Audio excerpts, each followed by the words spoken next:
Self-Publishing Podcast, episode number 149.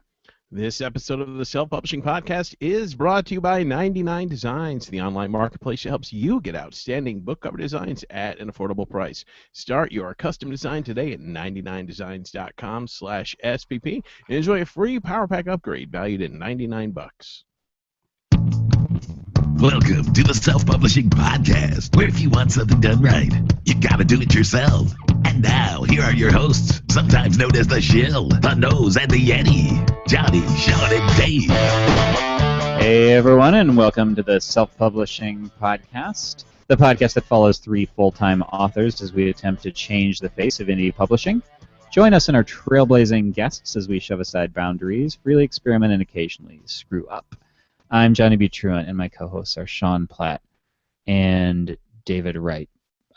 Exactly on time, thus ripping the fabric of the universe. Yeah, we're sorry. The reason we're on time, guys, is because we tried to start early. That's why we're on time. So we scheduled 15 minutes because we needed to catch up. Sean just got back from a mastermind conference, and we didn't actually accomplish any of that. That was just good. We were like, might as well just start SPP. Yeah, we started 15 minutes early so that we could start the show exactly on the hour. So. And let me break the universe a little bit more by going ahead and announcing who our guest will be. Thus, not really being on topic per se, but being a little professional. It's going to be Libbie Hawker today, who wrote a book. She's written many books, but she wrote a book called "Gotta Read It," that I believe all of us have read, and that I specifically referred back to writing several of our product descriptions, realizing that this is our year of optimization and that our quote good enough product descriptions weren't not even close. Yeah, and I think everyone listening to this should buy the book. Really, it's just one of those books. You need those things that kind of flick on your thinking just a little bit different, so that next time you're writing a product description, you have these certain things in your head. I think that there's two things you want to think about, and she'll be talking about a lot of the stuff that gets you. It's really conversion stuff. It's what makes your ideal reader more likely to click on that book. But if you can kind of balance that with some smart search engine type stuff where you're using the right searchable terms, that's a very winning product description. Winning. Any comments on Charlie Sheen, Dave? Dave, how did you feel about the finale of 2.5 Men? Let's not revisit that. Yeah. So, all right. We have a lot of questions to catch up on, I know, in Asana, and we have our something awesome if you want to do any of that before we get to. What was that little punting noise you just made there, Dave? Because nothing is awesome in Dave's world. That's why. Nothing is awesome. Whoa! Holy planned. Look at that. That was coming. Wow, Johnny and I are too much alike. This is freaky. Yeah. Do you think I could prompt Dave by saying things with song titles in them? Hey, Dave, I hired some private eyes the other day. I'm watching you. All right, so it sounds like Sean is eager on the something awesome. So why don't you go first? His tail is wagging. You can tell. Well, no, this came from email this morning because we nothing good ever comes from email. What are you talking about? Well, that can be true. But when you have Amy Schubert dealing with a lot of email, a lot of good comes from email. And we started an autoresponder, and this is a pretty big deal. This is the thing where she yelled at me, justifiably, of course. Justifiably, yeah. So we do this new thing where we sign our emails with "Hey, you need anything? Let Amy know." But then we'll send out a few thousand of those, and then Amy will get the responses, and it's fantastic because we give her no warning. But the long in production autoresponders that we've been talking about forever, we started one on Relman Sands, and that went out this week. And the PS on that is, hey, tell us how you found us. And that's just really good practice because it puts you in touch with your reader, and you get to know a lot about them, and they get to talk to you, and it's really cool. That's really, really cool stuff. And so I was reading through all those this morning, and it is amazing the variety of ways people have found us. Which I was the reason, surprised by that too. yeah, the reason this is awesome is because now, as Johnny said, I just got back from a mastermind, and one of the big things that I wanted to talk about when it was my turn was discoverability. And I think that's the hardest thing for fiction authors right now facing us is discoverability. How do we get people to find us? And it's definitely one of the biggest nuts that the three of us want to crack. And we're working on an idea right now, which is what I Biggest specifically nuts. which is what which is what I specifically brought to the mastermind. I wanted to figure, how do we take this idea that we have that we think is really good, and how do we properly execute it? And so discoverability has been very heavy on my mind. And it was just really gratifying to come back and see all those emails and see just the variety of ways people have found us. And it's really all over the place. I saw you from this book. I saw you from this book. I saw you from the Write, Publish, Repeat. I listen to the SPP every week. I got you top from 10 list in the BOU. post office. No, really. We had Saw you through even. your windows. I met you from BOU. Wow. I'm sorry, but it's true. Like, this is an A few actual BookBubs. email. Did you mention BookBub already? I was really pleased to see that. BookBub. Yeah. So it's I think it's a really good example of it's all works. It's all a little bit, and you never know where you're going to get those eyeballs. And so just don't be afraid to put yourself out there. I keep my eyeballs in a jar. I will also say, and Tara, if you're listening to this, yes, I saw that email. I will respond soon. But for social, I didn't see anyone who said, I saw you on Twitter or I saw you on Facebook. Well, that's because you're never on Twitter or Facebook. Yeah, Right, but she is. That's but the whole she is. point. That's the whole point. Like, we've been really experimenting with social media a lot more, and I think it's a good place to be social, but I don't think it's a good place for authors to sell books. You know what? I disagree. Okay, yeah, I get it that maybe you're not being discovered on Twitter or Facebook, but you are carrying on your interaction with people who already know you, and there You're is right. value to that. Right. That's exactly what I said. But it's not a discoverability tool, and that's what we're talking about here. It's discoverability. Okay. People are not finding their new favorite authors on social media. That is not happening as far as I can see. And when for us, it's a little different. We do this full time. But if you're an author who spends 40 hours of work at week, another, 5 to 10 hours commuting, taking your kids to practice and doing stuff like that, that's making another dinner, 50 hours. like all of this stuff, and then you're lucky to get your 30 minutes a day to write, you probably shouldn't be worried about social media. That's all I'm saying. You really have to evaluate how you're spending your time as a working author. And if you're really worried about getting that first bit of discoverability, yeah, if you have a lot of fans, it's really cool to interact with them in social media. But if you're trying to find those fans, I'm going to make the argument that it's a distraction more than anything. No, I agree. Go ahead, Dave. All right, show's over. Did you guys hear that? Dave said, "I agree." Can you cut that as a soundbite, Johnny, and just fuck with agree. it? Like, I agree. We'll say you should mark it more, and then press the buttons that Dave says, "I agree." Well, sometimes when I say I agree, I'm just saying, okay, I'm done arguing. But our listeners will be so confused. Dave, we're gonna withdraw money from your bank account to buy Frank Kern's product. I agree. Yeah. Do you have anything, Dave? Can I bitch about something instead? You sure you don't want to save that for Better Off Undead, which was spent? Why go counter to your nature? Of course you should bitch about something. Well, a few weeks ago, maybe, or a month ago, I don't know. My cool thing was the Blacklist, because a lot of people that we know had suggested it to us. So I watched it, and I'm really enjoying it. And I'm watching season 2, which is airing live now on NBC. And it's been a great show up until now. But last night they had one of those episodes where the network just interfered with it. It was almost like Welcome First Viewers sort of show, where half the episode was clips. Oh, and like recap. what they do with Alias, like that one episode of Alias. I fucking hate that shit, and it just smacked of network interference. I was like, who the hell wrote that? It just, nothing about the show just gelled with anything that had happened before. The special agent, Elizabeth Keene, she was basically she's facing a murder charge, so she's talking to a judge, and she's basically telling him everything that happened on the show so far, but she works for like this top secret black site, so there's no reason on earth she'd be telling some judge, just some judge, not like a special, government secret judge, just a regular judge telling him like all this shit that no one should know, and it just made no sense at all, and I was losing it, and I was on Twitter bitching about it, and people were like joining me, and it was fun. Do you think anybody that's my discovered cool you? thing. Yeah, people discovered. Actually, people have discovered me through my hate of stuff on TV. And They call him Ch the author. Yay, a to the author joke. Seldom used. All right, so if mine is more in the form of a tidbit. So this isn't real. I mean, it is cool, but it's really more of like I suppose it falls into the realm of a tip.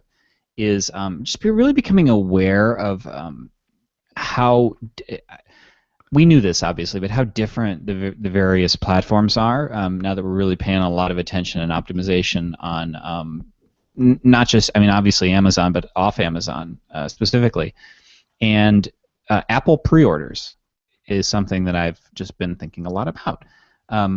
Apple, just to recap, I think we've mentioned some of this, but just really kind of becoming more familiar with it on a new level. Pre-orders are a really big deal on Apple, assuming that you can send traffic to them, because they count double. Like basically, if you sell 100 books over the course of a few weeks on Apple on pre-order, then you're going to get the ranking commensurate with that rate of sales. But then when your book goes live, then you get 100 sales on that day, and so you get the boost. It doesn't diffuse your launch like it does on I think everywhere else, certainly Amazon. And so they'll let you put a pre-order up a year out. And so some people just kind of rack up the pre-orders, assuming you can deliver, that you actually can put the book out and you're a pro and all that stuff, and see a lot of velocity at the beginning. And I thought of this because Lexi has the pre-order for her new book, which is Sean and I wrote that, a romantic comedy called My Stepbrother the Groom, and it's part of an Apple exclusive pre-order. And so I was just thinking about that today, and just heard some preliminary pre-order numbers and stuff, and I'm just really looking forward to playing with that more. And we've talked about anything that we can get a cover, or not even a cover, Contact and Colonization, the two sequels to Invasion. Yeah, so but far, man, I can't wait to get temporary it. covers. I know that's affecting conversion, just the fact that there's not a cover yet. No, but even so, we are seeing good uptick. Yeah, the numbers on are good. pre-orders. The numbers on pre-order are great, but I think they'd be better with covers. Agreed. But like, we could, if we knew that we were going to finish that series this year, which we won't, but we could put up book 7 or 8 or whatever it is, like assuming that we knew. And some people who've been doing this for a while and have people used to Amazon pre-orders will basically just put up. They won't even make a temporary cover. They'll just use the default, like whatever they give you, which no cover, and you get the blank thing. And they'll just put up, a title that could be totally tentative, and then something like 2 lines of description. But for these authors that have ravenous fan bases, they'll just rack up those sales, and then boom, they hit on release day. Yeah. I got a complaint on your Invasion book, on the second book, that you have the description. You basically give away the fucking ending. In book 2 description, you give away the ending of book 1. I'm like, what the fuck? No. I was very careful about that. Yeah, we were careful. I don't want to discuss it because I don't want to inadvertently give a spoiler. Yeah. But Sean and I talked about that on a meeting, and it's tricky with sequels because you need to establish interest via what people who just finished the book are most interested in knowing the answer to. But I don't want to go into it. But I think that's because have you actually read the ending yet? I read the ending. Look at that! Dave finished the book. Whoa! Not a lot of time, really. Round of applause. I didn't finish the book. I skipped ahead to the ending. Oh, you bitch! Did you really? Are you serious? Yeah, I did. Oh wow, that's Because I terrible. already knew what was happening in the book because Sean and I had talked about this story before, and I was like, I just want to know if the ending was awesome or not. So I skipped ahead to the end. Okay, but without the build-up, you might feel that the ending was jarring because you wouldn't have seen the seeds sown throughout. And unless, although I guess that ending was probably the same as what you guys had originally conceived. No, it's No. well. Anyway, It's yeah, not? Okay. no, it's a little different, but no, I think that product description does a good job of setting the stage without saying exactly what. You know, it gives away the ending if you know the ending already, and there's things that you're inferring there that aren't actually in the product description. Okay. No, But yeah. but anyway, on pre-orders, there's two things for everybody to watch here. Um, the first is on Invasion. You know, we'll be able to report on how that's going when You we mean watch. Contact? The second Yeah, one? well, in the Invasion series, but yeah. Yeah. And then Yesterday's Gone, because we're in the process of getting new covers for all of those, and then we're going to put them all up, and we're going to try to get pre-orders going for season 6, which is 4th of July. And so we have a little bit of time to really rack up those pre-orders, and that'll be a really interesting experiment to see how that goes. So there you go. Something cool and doubles as a self-publishing tip. Do you want to do I have one voicemail? Yeah, and, Unless there's more. and if we can get to some of those questions that I know are in there, that'd be awesome too. Okay, well this is the same ballpark. These are questions. This one was called in, but there's just one. Okay, here we go. Hey, Self-Publishing Podcast. This is Claire. I'm giving a quick call to ask you. Love her accent. Can you explain how the episodic structure of things like the Bean are different from straight-up short stories or novel writing? I'd love to give episodic fiction a go. However, I've no idea how it's be structured book to book and how that works. So if you could explain how you actually structure each episode, that would be great. Thanks very much. Bye. I wish there were some people here who were the kings of serial.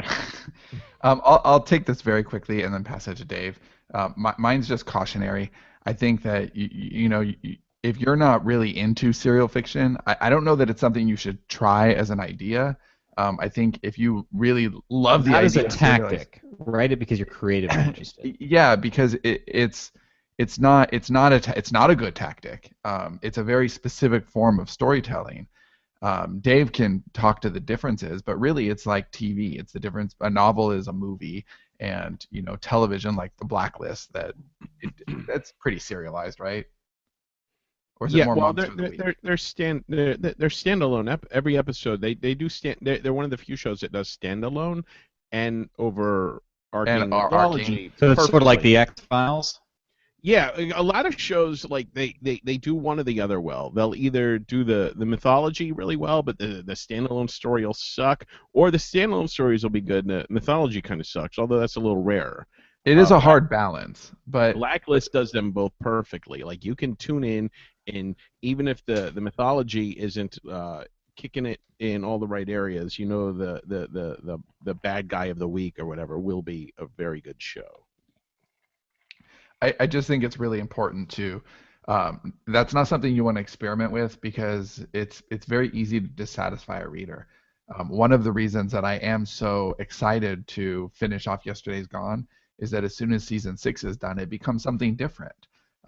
We're not, trying to talk people into starting something that's unfinished, and that is the big danger with serialized fiction, is that your reader is going to get something that doesn't leave them feeling complete. And so you, as the author, need to do everything in your power to give them the feeling of completion.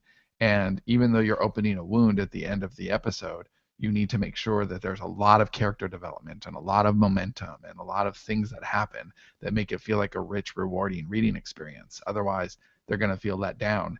And, when Dave and I first, were doing this with Yesterday's Gone, the biggest pushback that we got from successful authors who, did know better was nobody wants to read their book cut up. That's why it's going to fail. And they were right if we were planning on cutting up our book. But that was never our intention from the beginning. We really were doing a very TV type of thing. And so it was a different model. It was just a totally different model. And I think that that's just really important to keep in mind. I think that when we were originally, the story of the self-publishing podcast started when, it started with Sean and Dave, but the actual podcast started when Sean and I I interviewed Sean for my old blog, and I remember specifically we discussed that tactically. It was Sean said it worked well to have individual episodes of a serial as opposed to individual books. Like, it was a way to sort of quick start that, and he described how that was like tactically, but within the context of a larger strategy at the time, a way to get multiple titles up and develop a habit. Now, by the time I entered the serial game when we started writing The Beam, and this impression has deepened, it's become much more about, do we want the storytelling experience of writing a serial? Because none of us are releasing episodes anymore. The only exception is we're doing that with adult video because they do stand alone. It's a sitcom. It just doesn't matter if you read them out of order. But we're not, like, we would write a full season, so we would basically be making the decision between, say, a 100,000 word book or 100,000 words worth of serial episodes. It doesn't shorten it. It doesn't give us more titles or anything like that. It's just a creative decision. So I would approach it that way rather than thinking, how can you get multiple titles or something. Agreed. So do you want to pop open that thing? I actually just lost the ball to my trackball, so I'm going to go grab that now. So you can do that. Yeah, I need to find it. So, Dave, do you want to carry the ball for a moment while Johnny looks at his trackball? I'm looking for my balls. Yeah, hold on. Let me just check out the comments here. Kate Morgan says, "You're on time. Who are you, and what have you done with SPP?" I know, it's crazy. Garrett Robinson says, "I think you guys are saying the same thing about social media. No one ever finds me on social media, but it's where my readers talk to me. They only talk to me, though, after they found my book elsewise, usually through Amazon or YouTube. Tangent, YouTube is a freaking fantastic place to get an audience." I agree with Garrett there. Garrett said, "Ugh, I do not enjoy the blacklist." Garrett, you're wrong. Thank Dave weighing in.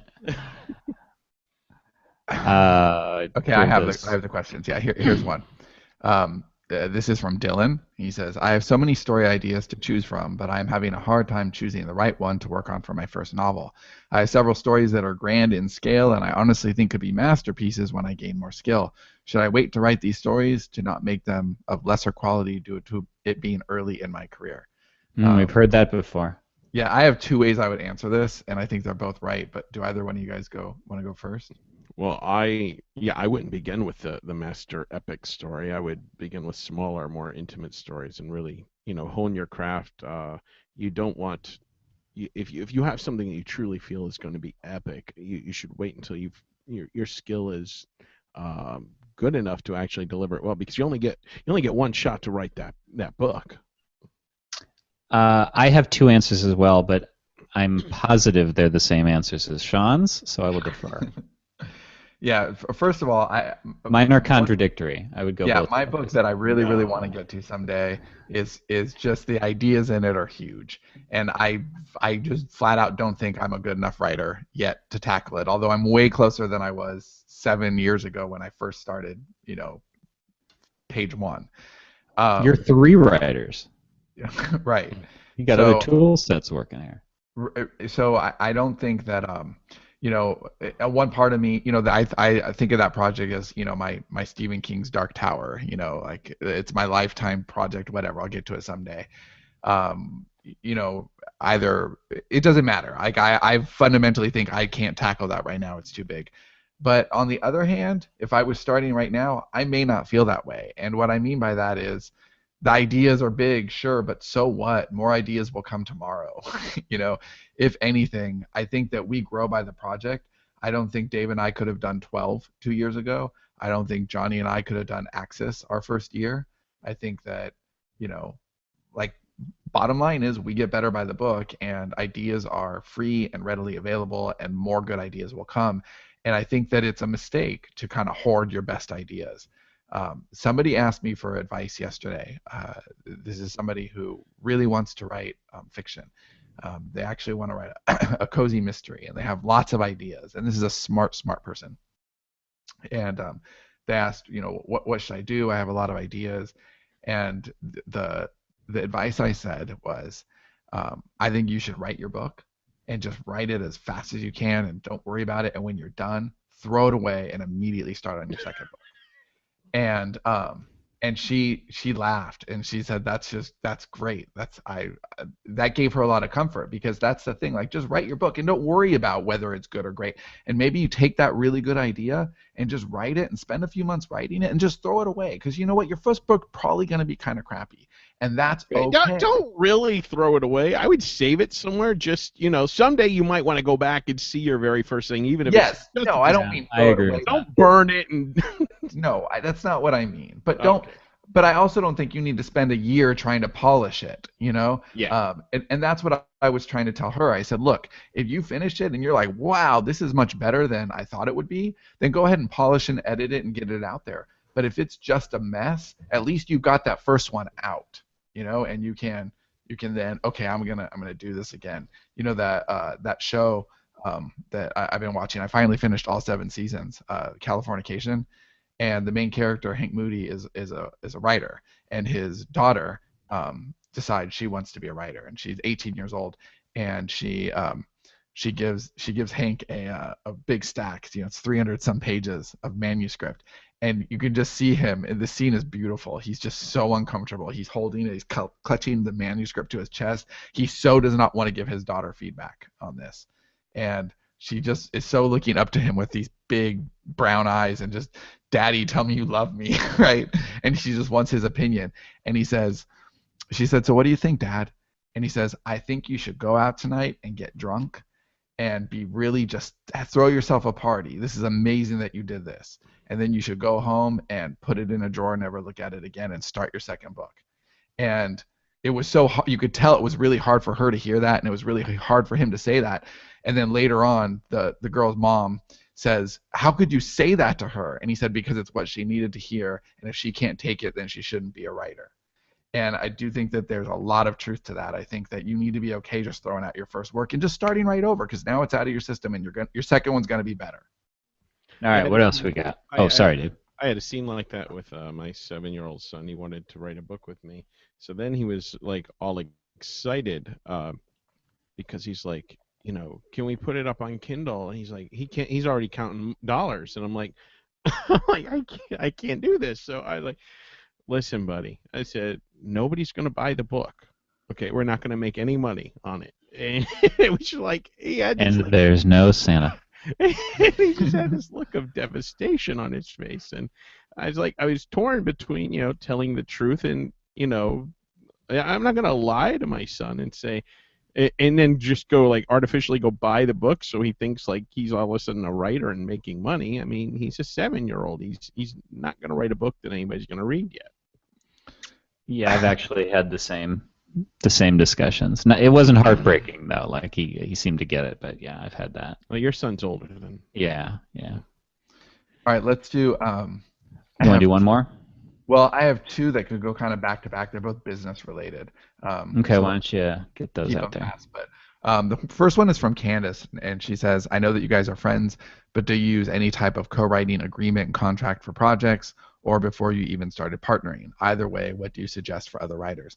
We've actually had this question a lot, and we're going to say what we do, and then we're going to very loudly say that it's terrible advice and it's not what you should do. We're all on handshakes. Like, we love each other. We're brothers, whatever. We're not that worried about it. We know it's all going to work out in the end. That's terrible advice. You absolutely should not do that. You should have very specific contracts. I've tried to get contracts with Dave a couple of times. He does not seem very concerned about it. And I tried with Johnny once, and he said, here, it's an email. We're done. And we do need to get more buttoned up than that at some point. but it's always a good idea to get stuff in writing, exactly what's going to happen if one partner dies. I think when I said that, Dave got very uncomfortable, but I think that it is good business sense to get that stuff in writing. You know what happens when one partner dies. You know who controls the work. Like, that is important stuff, and we will do it for Sterling and Stone someday. We have not, and that is not good advice. I'm just telling you, if I happen to die before we finish like one of our great series, and Johnny steps in and turns it into a unicorn western or redacted, I will haunt you both. No, whatever. That's I mean, why it was uncomfortable. Yeah, you better hurry up with Yesterday's Gone, because I'm chopping at the bit. I'm already. Die before July. I've started writing it. Mauricio's writing a unicorn right now. Oh, like you're going to be done by July. Come on, Dave. We kind of have to be. And then the final question is, as I understand it, Sterling and Stone is the LLC, and that company has many imprints. Did you go somewhere to register those imprints? I've established an LLC that is the imprint on record for everything we published so far, but now we're looking at a very different line that needs a new imprint. Do we just start calling it by the new name and that's it? Again, this is not advice. I'll tell you what I think and what I would do, but really this is your own thing to figure out. And we are not lawyers and various other legal. We don't play them on TV. Mm-mm. But this is Sterling and Stone is our umbrella company. None of the other imprints are companies except for Collective Inkwell, because it was a company first, and that's actually going to be dissolved this year because there's really no need for it. It is under the umbrella. It's the only way I'm going to be able to write Yesterday's Gone season 6 after Dave's death anyway. That LLC is the only thing that's keeping him alive. Hey, Dave, do you know that Mauricio is in Unicorn Western? No. A character named Mauricio. It is not Mauricio in Unicorn Western. All right. So is that, you don't have more to say on that, do you? No, that's good. All right. So what I wanted to know is the 12 cover contest is well underway. Yes. And I wanted to know how that was going. Were you able to open that back up so people could see it, and how are people digging it and all that stuff? Hold on 1 second. Is this URL still valid that I can give out? The one I gave you the other day? What are you talking about? You asked for the URL where there was a post. Oh, yeah. That's there. I wrote a post, but there's... Okay. Yeah, the contest, I guess this is the process. Selfpublishingpodcast.com/12 cover. 1-2 cover. Actually, I thought it was Stone. Yeah, it redirects. Oh, okay. We had this whole thing about how I think that whatever, but that is the right link. I also put a link to the poll in the comments on this video so people can vote while it's live. Hold on, I'm going to share. So, okay, we're doing a cover for 12, as we mentioned last week. And, okay, so one of the cool things about 99 Designs is that you can have a poll, and you can have your readers help you pick the best cover. And Sean and I were looking at a completely different cover than this one. Right now, this is like the top one, and it kind of surprised me because we were kind of leaning towards a couple of other ones. Although I like this one a lot, and I kind of helped the designer kind of flesh out the idea. But this is just one of the cool things about doing. You do the poll, and first place right here, you can see how many how many stars, like five stars. 37 people so far have given this 5 stars, which is good. And there's comments that people can leave. They can say, what they liked, didn't like about it. Here's our number 2, which is a cover that we like. It needs some tweaking if it wins. Number 3 surprised me because I thought this was like the most basic sort of bland one. Yeah, that surprises me too. And number 4 is another one that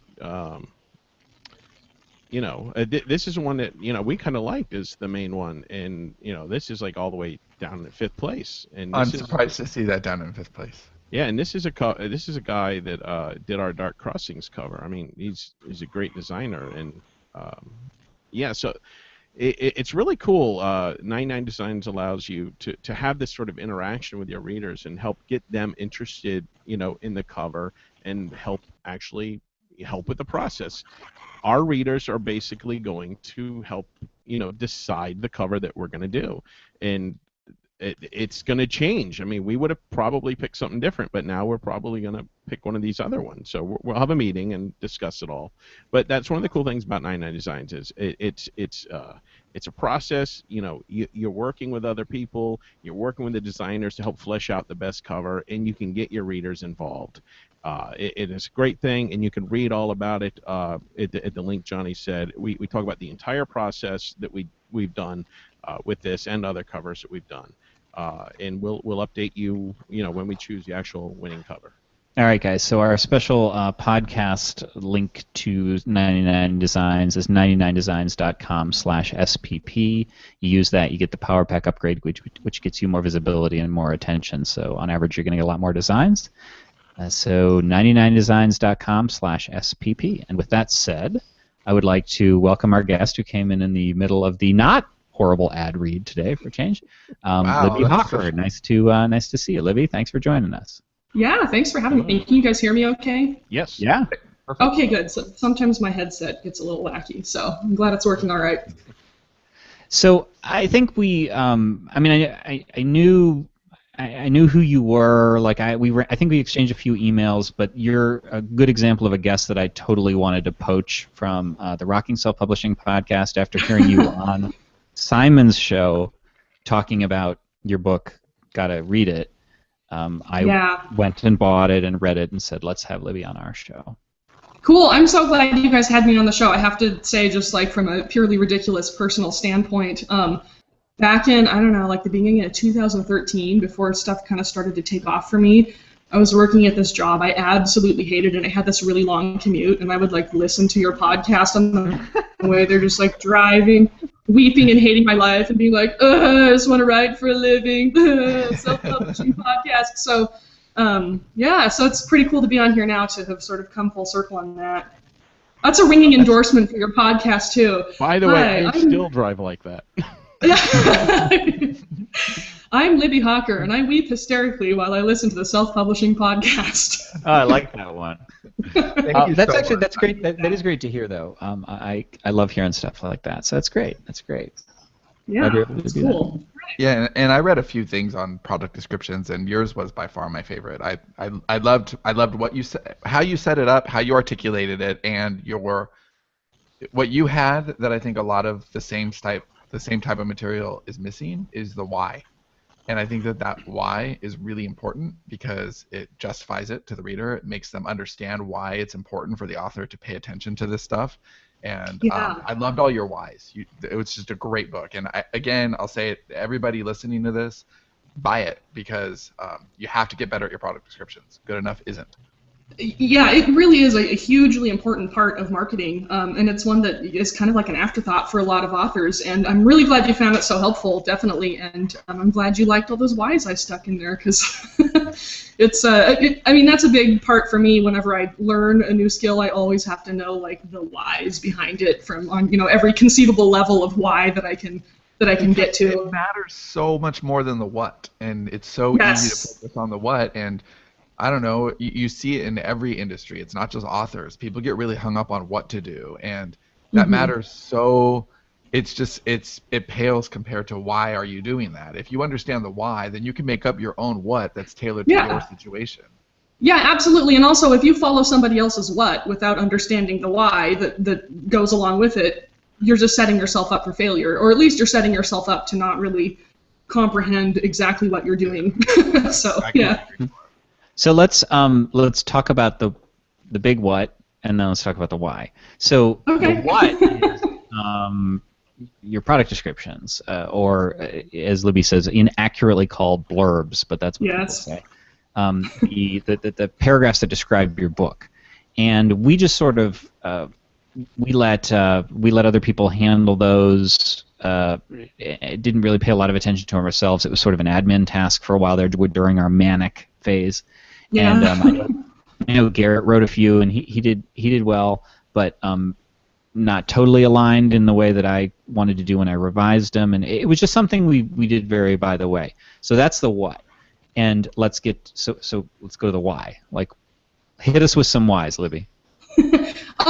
Well, I think the big sort of broad view why on why you want to nail your product descriptions is because they, like I mentioned earlier, they're a huge key part of marketing. The little analogy I make in the book, which is called Gotta Read It, for those of you who are curious about it, the analogy I make in the book is that your marketing basically is it kind of functions like a boat. So any boat needs a hull, a rudder, or something to steer with, and some sort of propulsion mechanism like a sail. So in order for your marketing to function like a boat, you have to have three components working equally well together before you can do anything else. So if you throw money at advertising your book or promotions or something like that, that's kind of like the wind blowing, and it's not hitting anything on a sail. It's not going to push your boat anywhere. Even if you have a nice sail up to catch all that money wind that you're throwing at it, if you can't steer your boat or if you can't keep it afloat, it's going to sink anyway. So until you nail these three aspects of marketing, sort of as a fundamental, you're not going to go anywhere with your books. So the three parts of the boat, if you will, that I talk about in the book are having a good title, which I think is very, very important, and another thing that gets completely overlooked by a lot of indie authors. Having a great cover, obviously you guys know the importance of that. But then the other one is having a really effective product description, and it's so important it just gets glossed over. And I think part of the reason why it gets glossed over is because it can be very difficult to write. And I think the reason why so many authors have a difficult time writing these product descriptions is because we get so tied up in like the specifics of our plot and all the cool things about our plot that makes it unique and different from all the other books out there. But really on a psychological level, what draws a potential reader to a book and makes them actually decide to buy it is the familiarity they see in it. So all the ways it's exactly like every other book out there is what you should sort of be highlighting in this product description. It seems very counterintuitive, but it works. So no, that makes perfect sense. And you have to, I think authors would be well served always to not think of their product description as part of the creative process, because it's not. It's copy. And not that copy isn't creative. That's not what I mean. Copy is very creative. But I can tell you personally, like, I hate writing product descriptions. And that's... Oh my God, I have wanted to kill people over product descriptions lately. I've been writing a lot of them. Yeah, and because we hate it, it's easy to outsource. But unless you're going to outsource it to a copywriter, which, you know, if you have the money to outsource your product descriptions to a copywriter, I think it's actually a great idea, because they understand... Assuming they've read the book. Assuming they've read the book, because that is going to, they're going to understand how to write that in a conversion way. And for me personally, I think that's why I hate writing product descriptions, because I have been a copywriter, and to me, it feels like work. And like, the book is this magical, fun thing that I had so much fun writing, and like I'm so happy to get it out into the world, and now I have to do copywriting, which I just don't want to do. And so I have a lot of resistance, you know, and you have to get over that resistance. You have to think of it as a piece of marketing copy. You're not telling your friend about how awesome your book is, and that's not the product. That's not the purpose of a product description. That's not your why. You're not saying this book is awesome and you're going to love it. You're saying this book is going to feed this thing inside you, and this is why. How. Yes, and actually, and part of the thing I talk about in that book, which I've actually just expanded into another book too. I guess we can talk about that later. What's the new one called, just in brief? You guys will like this. The new one is called Take Off Your Pants. Oh, I do like that. That was a book when we were in Oh, my the Copy Blogger biography. conference last year. It's called Take Off Your Pants, Outline Your Books for Faster, Better Writing. And it basically just goes over my outlining method, what's worked for me. So like I've been able, with some of my books in the past, to write a complete novel in as little as 3 weeks' time. So it's just the outlining method that sets me up to be able to do that. So, but it extrapolates on some of the ideas that I out already? Yeah, it's out now. I was smart and got it out right before I came on this podcast. That is smart. That's the marketing mind right there. That's fantastic. You're sharp. I try. But, you know, I had a lot of time to think about this while I was listening to your podcast crying, so, you know. Did Dave usually cause the tears? It was usually you more than anyone else, Sean. I'm sorry. No, I'm kidding. Dave is my spirit animal. Dave and I are very similar in many ways in our opinions, so. What animal would I be? I don't think you want me to answer that question, do you? I do want to. What animal? I'm imagining a drug trippy sort of a sequence where Libbie is visited by a Dave. This is an awkward question for me because I used to work as a zookeeper, so I have a lot of weird experience with animals. Oh, this is already my favorite. You have to answer now. Dave, this I'll have to caveat this. I had this experience during my keeper days when part of my job was to observe 2 giraffes who were supposed to be breeding, and to promising make already. notes. Sex life. Dave the breeding giraffe. To make notes on exactly what happened at what time and how long it lasted. So. Wow. I do that with people. So the long story short is, you remind me of a tapir, which has nothing to do with the sexy giraffe. A taper. Okay, I gotta look that up. I don't even know what the hell it is. Oh, Dave's googling tapirs right now. Like an anteater. Tapir? No, they're a distant relative of horses. They're super chill. Like they're really laid back, and they just know they've got everything right. They're like. Oh, I can see chill. that. Are they also positive and believe things will work out well? Because I think No, it they're the struck out on goths this one. of the horse. Yeah. The horse family, yeah. Or whatever. All right, Anyway, so where were we? I don't even Apocalypse, we remember. needed Dave the Taper. Let me let me give a why from the other side of the coin, because I think that this is you do talk about this in Gotta Read It, but I think it's worth pulling out specifically as a problem that we have to surmount when we're trying to figure this out. The reason that they're so hard to write. That's an ugly animal, by the way. Lord. I think they're glorious. Got a nose like Sean. David glorious. Okay, go ahead. The reason I Boy, think are they hot. the reason I think that they're hard to write is because you're trying to take, 75,000, 100,000, 150,000 word book and condense it into a few paragraphs. And you're like, but this thing happened, and it's amazing because of this, and it's just like this in this unique way, and there's not enough room to get all that in. And if you had a bullet point of like why my book is awesome, and then a summary, like a plot outline, it would be the worst product description ever because it would bounce around. Oh, and then this happened, and oh, and then this happened. Yeah. So yeah.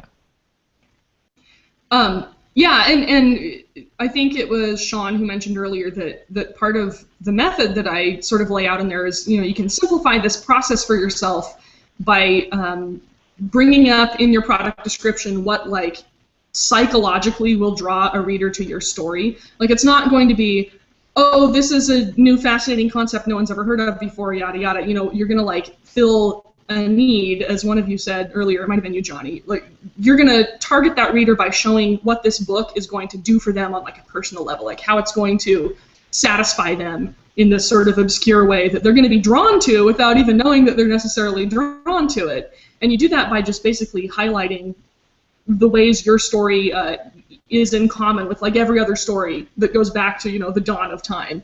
Because I mean, we can all agree, since we're writers and reading fans, that story has this like psychological connection to humanity, or I guess I should say that the other way around. Humanity has a psychological connection to story. So this is a way of sort of highlighting those psychological points that are going to draw people into your story in this like deeply personal, like almost instinctive way.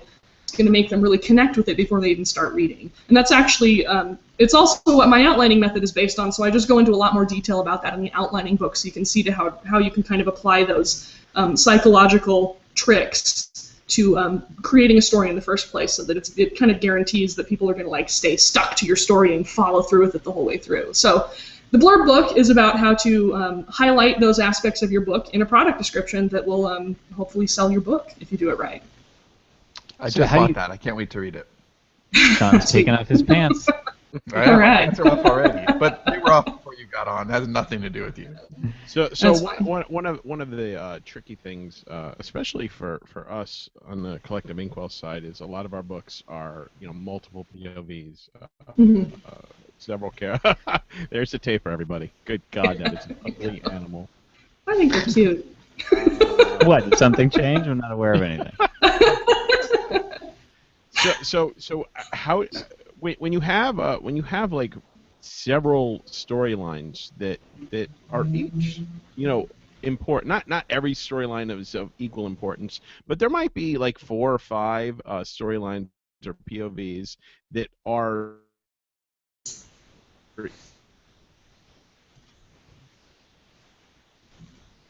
Did Dave Dave's- freeze? You know, Did he freeze? great. No, I think you're good now, Dave. Go ahead. Okay. Oh, okay. When you have several storylines, you know, and a bunch of characters, and they're all of somewhat equal importance, or at least there's more than one narrative going on that you feel is important, and like everything kind of comes together in the end. How do you sort of put that in the synopsis without like confusing the hell out of people? Yeah, that's a really good question, and I do go into kind of in more detail in the book, but sort of the Cliff's Notes version is, first of all, you should analyze it to make sure you really do, in fact, have multiple main characters. Like, if you only have one main character, then what's going on in his narrative and his side of the story is going to have a direct effect on everything everybody else is doing. So, like, Sherlock Holmes, for example, always has a direct effect on everything that Watson is doing, you know. So even though the narrative is told from Watson's point of view, even if you had a story that was both Watson and Sherlock split, you'd probably write that product description focusing on Sherlock just because his action controls everybody else's action. Like, his story ultimately controls everyone else's story. But yeah, sometimes you do have books where you truly have multiple, like, real main characters going through their own character arcs at the same time. And in that case, I try to set up like one paragraph that kind of sets up the scene, or sort of paints a general picture about the world this story's taking place in, and maybe kind of touches on some of the some of the broader ideas in the plot. Like, if you look at the product description for Game of Thrones, you'll see that it's like, in a world where winter can last decades and evil is arising. So it kind of gives you a broader idea of the setting, and then in the next paragraph you can sort of target a few of those key characters, like, this person does this, and this person's looking for this, and this person wants to find X, and then you wrap it up with a nice little one. Actually, And in that voice too, right? yes, In a world. where David looks like a tape. in a world I where have tape a- is really earth. Okay, so I have a specific question that you may or may not have addressed in the book, Yeah. and actually, I'm going to ask this now because you said the Game of Thrones thing, but then I think we probably should say, okay, well, for the basic, for this a simpler story that isn't all complicated, what are the 5 steps? Because that's kind of what turns lights on. Yeah. But when I ended up, the hardest one that I've written so far was our description for the Beam Season 1. The Beam Season 2 I haven't touched. It took me hours to write that description. And I don't know if people think it's good, but sales are doing fairly well, I guess. Not fantastic, but fairly well. And I think that description has something to do with it. So it's long. But anyway, one of the things that I started with was the idea that I feel like, and tell me if you agree with this, that for sci-fi and fantasy, kind of maybe specifically, it's like the setting, the concept of this unreal world that you're painting is sort of like, it feels like it needs to be up top. It feels like it needs to be like in a world, because that's what readers of those genres, they want that setting set first, and then, okay, now that I know how cool it is for a paragraph, then more of the hero's journey sort of thing, or would you agree with that? I think a lot depends on how well you know your audience and what specifically they expect. I mean, I think if it is like that crucial to sci-fi people that they kind of shop for setting first and other aspects of the story secondary, then you may be onto something. I mean, I think it's always a good idea to put in some hints about what your setting is like in any product description, no matter what you're writing, just because it helps feel real. You know, it helps make the story feel like it's really rooted in something for the reader. But I think it is really psychologically, it's the character and the hero's journey that draws somebody to a book, in my opinion. So I think I think you don't want to put off that clear idea about a real character journey and a real character arc for too long in any product description. I mean, I think definitely you need to be introducing your main character by like the end of the first paragraph for sure. The other problem with the Beam is it is serialized, and it's since most of what CI does is serial. I'm imagining that that's a lot of your question, Dave. Right? Is if you have this storyline and this storyline and this storyline, and there's like 6 different POVs or something. That's the way the Beam is. And so what I ended up doing, and we really should go back to the 5 because we're doing advanced without doing basic, is I ended up doing the scene setting, and then I ended up sort of describing each of the characters a little bit, like in hopefully an intriguing way, and sort of what they want. Like I did a mini thing, like here's who they are, here's what they want, and it's a long ass product description, but it just felt necessary. So, well, anyway, I won't go into that. But do you want to give the 5 like for a more basic story arc? Yeah, yeah. So for a typical story that pretty much only has one central character or one character who's like really driving all the action, you're always going to want to include these 5 things, which are the same 5 things that every story since the dawn of time has, or at least as far as I can tell. Obviously, a character, duh. The character has to want something, and you want to articulate that clearly in your product description. Some sort of force has to stand in his way, so it's not just like, I want a cookie, I'm going to go and get one, the end, you know? So something has to make it difficult. Dave's so cute. In a world so then he has to Dave struggle. from his cookie. In a world where tapers can't have cookies. So A world I do not want to live in, all right? I don't either. I love cookies. Okay, so you have a character who wants something. You have an antagonistic force. Then the character has to struggle against that force, so there's some kind of conflict going on. And then at the end, the character either succeeds or fails in every story. But since obviously you don't want to like spoil the story before anyone's even read it, instead of mentioning whether they succeed or fail, you just mention what's at stake. So that way they get this clear feeling of like, oh, they're either going to succeed or fail, otherwise why would you even bring up that the world will explode if they, you know, don't achieve their goal or whatever. So that's pretty much it in a nutshell. I mean, it's really that simple. Like it seems super, super hard to write these product descriptions, but then once you actually start doing it and just focusing on that character arc of like, I want something stopping me, struggle, stakes, it becomes ridiculously easy. Like you just have to get over that hump and then you're like, oh, now I can see it all. So, yeah. I take issue with the idea that it becomes ridiculously easy. I would challenge that right there. Well, maybe I've just had a lot of practice with it, because I'm not kidding. Like in that book, I said that for like the last 10 years, I've been helping people write, you know, query letters and product descriptions and stuff, and I have. That was like my only hobby for a long time, was just sitting around and helping people refine their query letters. So I've had a lot of practice. How did you even get started on doing that and people reaching out to you knowing that you had that particular set of skills like Liam Neeson? I used to hang out a lot on Absolute Right, which I don't anymore because frankly I think it's turned into Crazy Town. But I hung out on there and I pretty much just like spent all my time. This episode brought to you by Absolute Right. I pretty much spent all my time in the query letter hell forum on there, and that was just like all I did when I had some downtime. Like, okay, I guess I'll go read query letter hell some more and help people. So that was it, pretty much. What was this is off topic from the product descriptions, but what was it that got you over the hump? What was it from, you know, crying on your way to work thinking about Dave to successfully publishing? Like, what was? Because I know probably a lot of people listening to this would love to know that also. They're also crying as they listen. Right, they're crying right now. Everyone who's weeping right now, listening to the self-publishing podcast as tears and snot stream down your face. No, I basically, the long and short of it is I'd self-published finally. Like I had worked with 2 different agents for 2 years. Neither one of them could sell my books. So I took one of the books and I was like, well, it had literally been rejected by like everybody who dealt with historical fiction. But I was like, well, this book is still good. Like I know it's a good book. I don't feel like, oh, the publishing industry didn't want it, so therefore it sucks. You know, like I've never kind of bought into that mentality. Bravo for you right there for that. Yeah, exactly. I was like, screw you guys, this book rocks. What's your problem?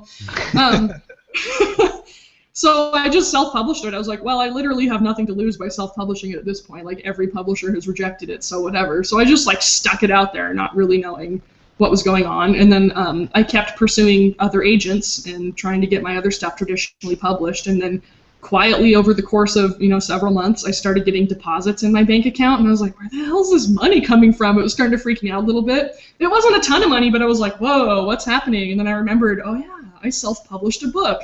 So I went and checked my stats, and I was like, yeah, it was starting to, you know, like take off and find its audience. So at that point, I committed to write the whole thing, like turn it into a series and do a 4-book series and all that, and the rest is history. So that was it. No more weeping for me. That's awesome. So basically, just the courage to finally do it, to believe in yourself enough to not let rejection hurt, right? Yeah, I've never really been that bummed out by rejection. I honestly felt like the one agent who did the majority of the submitting, I felt like she was maybe more intimidated by rejection than I was, because she'd like send me a summary and be like, well, the last 5 people we submitted it to rejected it. I was like, great, let's send it to 5 more. And she was like, eh. She was like, I don't know. I was like, do it, send more. Yeah, I mean, rejection has never bothered me. It's just a difference of opinion as far as I'm concerned. So everybody else is wrong. Yeah, basically. It was really just a situation where, like, I really don't have any other options for this particular book. I might as well self-publish it and just see if anything happens. And I expected, like, oh, you know, maybe like 50 or 60 people will read it and they'll have a good time reading it because it's a good book and whatever, and I'll eventually get a publishing contract. But when I started to actually see money coming from this and seeing, like, people on the internet talking about my book, and, like, one lady made, like, a YouTube video about how much she enjoyed it, I was like, okay, this is getting real. Yeah, it was really sweet. I really enjoyed it. So and it's easy to get that fuel that once you have it early, it fuels your next stuff because you know, okay, now I have people who are waiting for what I'm gonna write. They're gonna read it, and that's exciting. And it's just that first little burst that you need. So if you can get the confidence to go, and then you get a little bit of fuel, you can go faster and harder. Exactly. And then I mean I published the second book in that series. That did so well that I was like, okay, I'm all in now. So I pulled everything that I had on submission with like small presses and agents and stuff, and I was like, no longer available, self-publishing everything. Psh, I just threw it all in. And I got to the point where I was like, I'm not even interested in working with a traditional publisher, period. I had, it was pretty cool. I had three publishers approach me later on about potentially signing contracts with them, and I was like, nope, sorry. Yeah, I was like, not interested, thanks. And then Lake Union, which is an Amazon imprint, came along and approached me about a novel I'd self-published called Tidewater. And I actually was pretty interested in their contract, so I took a look at it, and we eventually negotiated it, and I did sign with them. So I've sold them 2 books so far. I'll probably sell them some more in the future, but most of my stuff is still self-published and will remain that way, because money. So to bring it back to the product description stuff. Yeah. The first, I mean, I'm referring back to this I'm like, okay, so, and I basically got the 5 steps in my head now. You know, it's not, the steps themselves aren't terribly, like, you just listed them, right? So nobody needs to buy the book. No kidding. You got to read it anyway, right? Oh, the book has a lot of good examples. It's got the why. Yeah. Well, I'm kidding anyway, obviously. But my point is the first one that I really kind of, because I got really stuck. Like, I was like, it was one of those things, like, usually I can pull a product description out of my ass, but it was just like, oh, okay, I don't know what to do here. Was for the first Lexi book that Sean and I wrote pretty much by ourselves, which was Le Fleur de Blanc. And then once it was just kind of like a light bulb went on. I was like, oh, okay, I know what to do here. It's about a girl named Lily Whistler, and she wants to open this flower shop in this exclusive hoity-toity plaza, but she, is confronted by her nemesis in the general snootiness of the area. We're up to 3, and then she struggles against it, and then she either what's the qualified last one? What's at stake? What's at stake, right? Yeah. And so once I started thinking in those terms, it was easy. And another one that was just like that was the newest Platt and Truant Lexi title, the romantic comedy, My Stepbrother the Groom, was the exact same thing. And I think that this, I mean, can you talk about, one of the things that you talk about is get out of your own head and just write crappy answers to these questions. Don't worry about it making sense, because that's kind of a good brain lubricant. Yeah, exactly. I mean, the first step to this process really is you just want to straightforward answer those 5 questions, like, and literally answer them in like the stupidest, dumbest sentences you can think of. Like, who's your main character? You know, it's this girl who wants to start a flower shop. What does she want? To start a flower shop. Like, you're not trying to like embellish it. Like, you're not writing your product description yet. You know, you're just like setting up this framework that's going to allow you to write it. So you have to just answer them in like the most boring, dull responses you can think of, because that's going to make sure you have a really clear guideline for when you start to expand that into, you know, something that's more enjoyable to read and that's going to sort of entice readers in a little bit more. So yeah, you start out just like as plain can be. It's like writing, right? You say it and then say what you mean and then say it well, right? You just that first draft is just get it out of your head so that okay, now I've got those questions answered and now I can make them sound better and now I can really polish them to where it's conversion oriented, you know. Exactly, yeah. And you also have to keep in mind, too, with writing a product description, just like with a book cover, the job of that product description is not to tell exactly what happens in your book. The job is to make people want to click buy, you know? So as long as you're doing this in a way that's pulling people in and making them feel invested enough to go and click buy, then it's successful. Like, you don't have to tell me everything about your character's backstory. You don't have to tell me what makes her special. You don't have to tell me... You know, no, and in fact, if you do, that's detracting because it's a place where less is more because you're selling curiosity and intrigue. Exactly. If the cover makes you curious and the product description makes you curious, you're much more likely to say, "I want to know more about that." But if you're satisfying curiosity, you know, with the product description or the cover is too detailed, then there's less of a reason to click because I got what I needed out of that. I'm going to go for a story where I'm more curious. Exactly. Yeah. So, yeah, a big part of this process is definitely getting out of your own way. Yeah, and just making sure you're doing this from sort of a business perspective, and that you're evaluating whether you're putting together a complete product description that moves a person from introduction to this world to this question of, you know, what's at stake, what's going to happen, and, you know, ooh, don't you want to find out more? And that should, in theory, you know, convert them to actually buying. So that's the way to do it. What's important about this is that I think that a lot of authors don't really understand that their descriptions maybe aren't up to snuff, because it's like the book is about something to you as the author that may not be the best hook for, you know what's a great example, Sean, is Cursed. So we actually haven't redone this product description yet, but to us, because we're in our own way. Because we're very much in our own way, and Dave has been trying to push us out of our own way on this particular title, and so we've just started like, Dave, tell us what to do. Like, we were trying to decide, like, what should the not listen to you, old man. But that was the title it was another one that was birthed from just a little dumb tagline, like Robot Proletariat was Downton Abbey with robots, and that one works as soon as we started, like, you know, fleshing it out. But Cursed was the fugitive with a chupacabra, basically. And the problem with the chupacabra, like, it's basically a werewolf story. Yeah. But because we made it a chupacabra, it's like, we're like, it's a chupacabra, and it's unique, and it's different. And what will make more sense when I eventually get around to doing that is to align the title will probably stay Cursed, but we were debating that this past weekend. The cover and the product description to align not with what its history to us or what it is to us or its uniqueness to us, but to what that ideal reader, who may not be just like us, wants to see in a book. And in this case, isn't. It's basically a werewolf story, and we have to position it that way. Yeah, most people don't want unique and different. They want to read the same damn story over and over, really, if you think about it. So, it's absolutely true. So if you're saying chupacabra, they're thinking, well, what the? I don't even know where to put this in my head. If you make it more like it's like a werewolf story, then well, I fucking love werewolf stories. No, they should find out it's a chupacabra at the end of the book. Surprise! Right. It's like the crying game. You find out it's a chupacabra all along. Right. Oh shit! Turns out it's a tapir. Sean, I think pitch that a new idea. awesome. Tapir outlaw. Oh my God! Can I co-write that with you? Yes. Yeah. There you go. Yeah, you're right, and you do have to keep in mind what your audience. I love it. I'm looking at this tapir. It looks like a fucking pig's combined with an anteater. I don't like either of them. No, they're super awesome. Trust me, they're the best.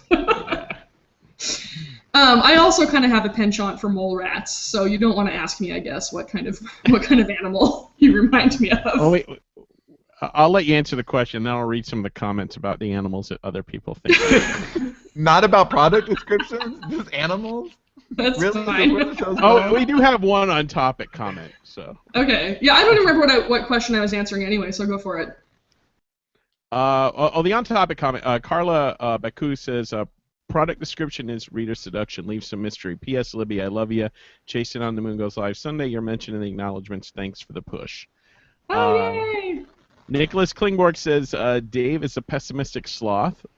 No, wow, that's kind of cool. character judgment. I like the sloth. Dan Radke, Like I think I'm a porcupine. I love porcupines. Dan Radke says, I'd say Dave's like a turtle flipped on his back. He struggles to write himself occasionally, but usually gives up pretty quick. Sarah Negovidich, I know I'm mangling that. Dave is a honey badger. Oh, yeah, he doesn't give a shit. Because, I don't get. Spider McGee says, oddly, Dave's spirit animal is Grumpy Cat, and I said in the comments, Grumpy Cat stole my persona. Spider responded saying, don't be like that, Dave. It's a great big world, and there's enough hate for everyone. Besides, cats don't live forever. Wow. Libby, if you worked with in a zoo, I do need to know, like, zoologically speaking, does a honey badger not give a shit? Like, do you know? Because this has been perpetrated. I never worked with honey badgers, so I cannot comment on that point. I can tell you that without a doubt, meerkats don't give any fucks at all. Not at all. Fucks given there. All right, also- Jacob. Note to Jacob: we need the honey badger video in the show notes. Meerkats also have some really disgusting personal habits, so if you ever know anyone who's just a really offensive person, meerkat. Jim Self says Libbie's awesome and the perfect guest for the show. I'm gonna have to go back and catch the whole thing once you guys are done. Thanks, Jim. Yeah, a lot of people like come in about half an hour after the show starts because they As they think we're running should. Because late. they're Or spoil they, sports. They missed I'm Dave's such option at the beginning. such a crowd pleaser. You guys should have me on more often. Good times. We should do that. I think so. I'm gonna read your outline book right away. And, Okay, yeah. I hope you like it. Let me know what you think of it. No, I've been reading a lot of writing this and that and structure stuff lately, just because. I mean, it's funny because I don't know if there's 100 pages there, 98 of them are usually like, yeah, I know, right? But then there's that one thing like that, and that's all you need. One thing that makes you that much sharper, and at this point, I've just read so much and I've written so much, and I've been doing it. So there's not a lot to surprise me. But I just need a few things. I just need a few nuggets that make me that much better at what I do. And so I always love it. And there's a lot of outlining books out there, like a lot. But I read your product description book and it was great. So I'm really excited about this. There you go. There are a lot of outlining books out there, but none of them are called Take Off Your Pants. And that has to count for something. No, you got me. I probably would have bought it as a high five anyway, but I'm actually going to read it. So that's a big deal. Well, you really missed a golden opportunity here. I mean, you could have made the title "Take Off Your Pants and Beat It." Oh my God. Oh, that would have been good. That's a good point. There's that album though. Some '90s band did an album called "Take Off Your Pants and Jacket" though, so I couldn't Oh, that was Blink. encroach on that. Yeah, Blink-182. I think I'm trying to reaching back into my early days here. I'm trying to remember who that was, but yeah, that is great though. Take Off Your Pants and Beat It, and I do cover beats in there too. So, but I do beats a very special way. They have a shape. Wow, a shaped beads? My beads. Yeah. My beads do not have shape. No, they're Well, shapeless. see, this might be the thing that you find useful out of this book then, because my whole thing is that every part of a book has the same damn shape. Like the meta shape of a book is an inverted triangle. It's an inverted triangle like this, everything. And then all the chapters are inverted triangles inside of it, and then inside all the chapters, all the scenes are little inverted triangles. Shapes. Oh wow, nice. Now I'm intrigued. I'm gonna have to get it too. All right, so we should get to. I'm very excited about Better Off Undead today, so we should do that. But That's a road. he doesn't even know what's going on. Normally we bust on Dave, but today we'll be busting on me, so it's gonna be exciting. Sweet. But Libbie's book is Gotta Read It, and Libbie is your first name, and Hawker. Like Sean said, everybody should read it. It's a fast read and one that I think will make a very specific, very tangible difference to your ability to write product descriptions. And the new one is Take Off Your Pants And beat it. and Beat It. Any other things? Where would you like to? What do you want to plug? Where should people find? Or you like Where do people to harass you at? There you go. You can find all links to all my books. I need to put up Take Off Your Pants. I haven't put it up yet. On my website, LibbieHawker.com, and like Johnny said, it's LibbieHawker.com. So find all my stuff there. You can contact me there if you want to. I'm pretty friendly. I'll talk to you, whatever. So there you go. Should tell you what kind of animal you are. All right. So thanks so much for being on. Come up with another animal if you want to be back on the show. Yeah. He doesn't want to be a taper anymore. Thanks for having me, guys. All right, so this has been the Self-Publishing Podcast. Thanks for joining us, guys. Check out our publishing guide, Write, Publish, Repeat, at selfpublishingpodcast.com/WPR. But you know that by now already. Thanks, everybody. We'll see you next week. Oh, she left.